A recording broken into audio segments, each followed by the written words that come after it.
नमस्ते।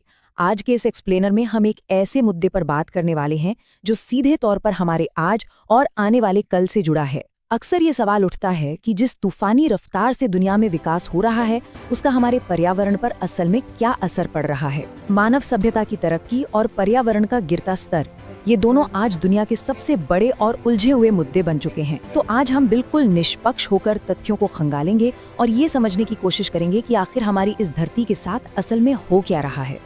इसे समझने के लिए एक छोटी सी कल्पना करते हैं। सोचिए, अगर हमारी धरती एक मरीज होती। एक वक्त था जब ये मरीज एकदम फिट था।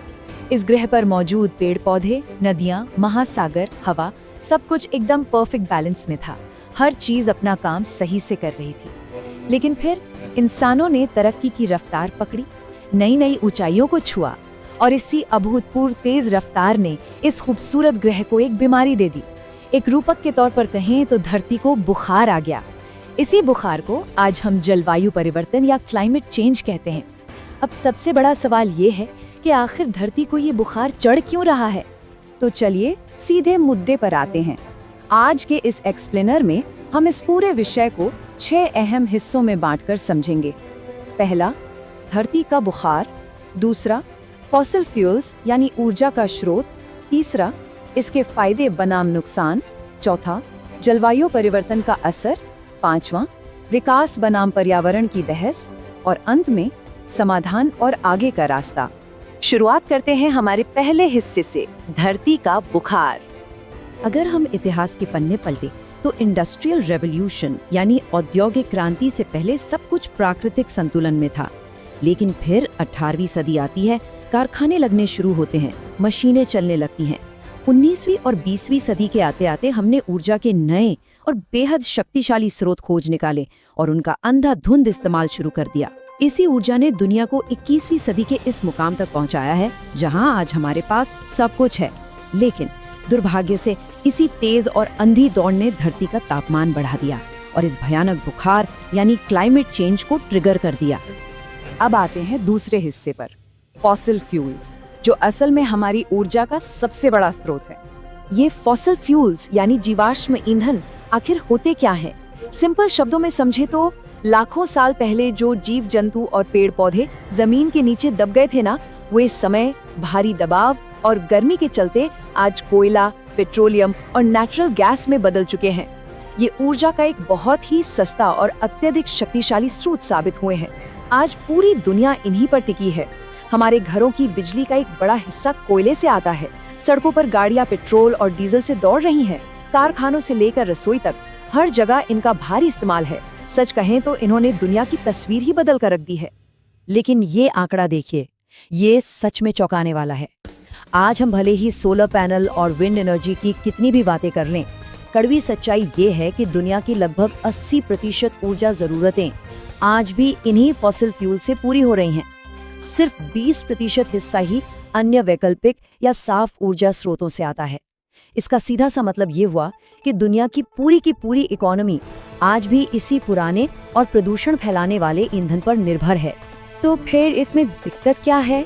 आइए देखते हैं हमारा तीसरा भाग, इसके फायदे बनाम नुकसान।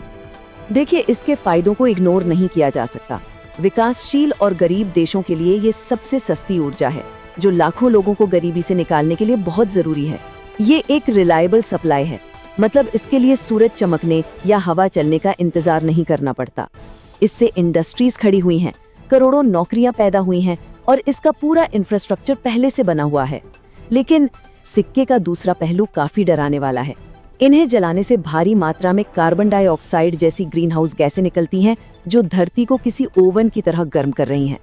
इसके कारण ग्लेशियर पिघल रहे हैं। भयानक बाढ़, सूखा और चक्रवात जैसी घटनाएं अब आम बात हो गई हैं। वायु प्रदूषण इस हद तक बढ़ गया है कि सांस और फेफड़ों की गंभीर बीमारियां तेजी से फैल रही हैं। मतलब सस्ती ऊर्जा तो मिल रही है, लेकिन इसकी भारी कीमत हमारा पर्यावरण चुका रहा है। और इसी से जुड़ा है हमारा चौथा पॉइंट, जलवायु परिवर्तन का सीधा असर। अगर हम सिर्फ भारत के ही अलग अलग हिस्सों पर नजर डालें तो इसके गंभीर प्रभाव एकदम साफ दिखते हैं। ऊपर उत्तर में विशाल हिमालय के ग्लेशियर बहुत ही खतरनाक स्पीड से पिघल रहे हैं, जिससे हमारी नदियों के अस्तित्व पर ही खतरा मंडराने लगा है। यूपी, दिल्ली, राजस्थान जैसे राज्यों को देख लीजिए, वहाँ भयंकर लू यानी हीट वेव की घटनाएं लगातार बढ़ रही हैं, जो सीधे तौर पर लोगों की सेहत और खेती को तबाह कर रही हैं। और अगर हम मुंबई या चेन्नई जैसे बड़े तटीय शहरों की बात करें, तो वहाँ समुद्र का जलस्तर बढ़ने का खतरा है। बारिश का पूरा पैटर्न ही बिगड़ चुका है, जिससे बाढ़ का जोखिम बढ़ गया है।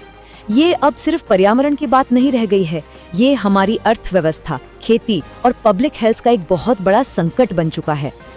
अब चलते हैं 5वें और सबसे पेचीदा हिस्से की तरफ, विकास बनाम पर्यावरण की ग्लोबल बहस।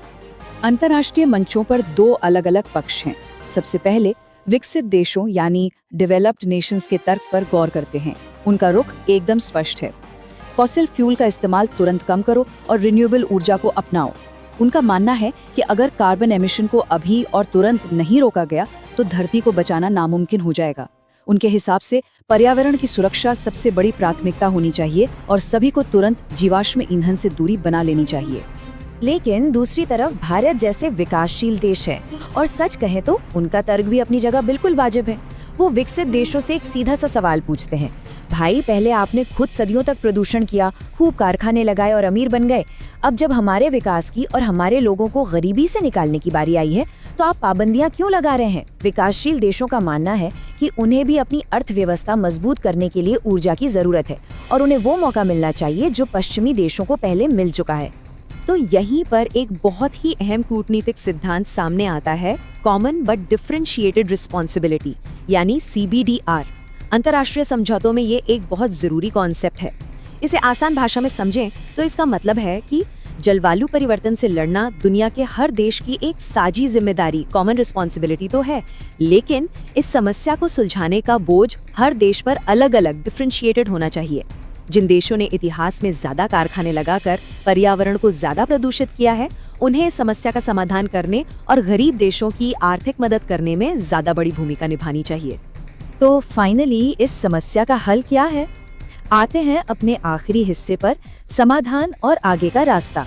धरती के इस बुखार को उतारने के लिए मुख्य रूप से 3 बड़े कदम उठाए जा रहे हैं। पहला कदम सौर ऊर्जा, पवन ऊर्जा और जल ऊर्जा जैसे रिन्यूएबल स्रोतों की तरफ तेजी से शिफ्ट होना। दूसरा कदम सड़कों पर पेट्रोल डीजल की जगह इलेक्ट्रिक व्हीकल्स यानी EVs को अपनाना। और तीसरा कदम पेरिस अग्रीमेंट जैसे अंतर्राष्ट्रीय समझौतों को पूरी ईमानदारी से लागू करना। वैसे यहाँ एक बहुत ही पॉजिटिव बात यह है कि इंटरनेशनल सोलर अलायंस जैसी शानदार पहलों के जरिए भारत इस ग्लोबल बदलाव को लीड कर रहा है। ये विकास और पर्यावरण दोनों को साथ लेकर चलने का एक बेहतरीन उदाहरण है। और इन सब के बीच 1.5 डिग्री सेल्सियस का ये आंकड़ा, ये सिर्फ एक नंबर नहीं है, ये असल में हमारी सुरक्षा रेखा है। पेरिस एग्रीमेंट का सबसे बड़ा और ऐतिहासिक लक्ष्य यही है कि ग्लोबल वार्मिंग को औद्योगिकीकरण से पहले के स्तर की तुलना में 1.5 डिग्री सेल्सियस के अंदर ही रोक कर रखा जाए।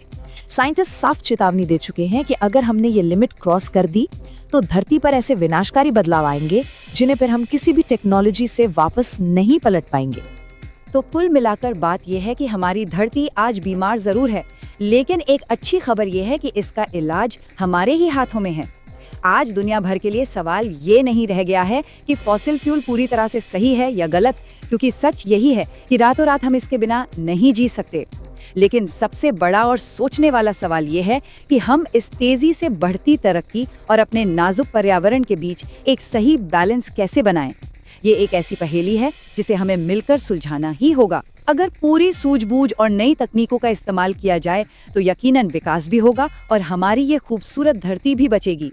इस एक्सप्लेनर में आज के लिए बस इतना ही। इस चर्चा का हिस्सा बनने के लिए आपका बहुत बहुत धन्यवाद।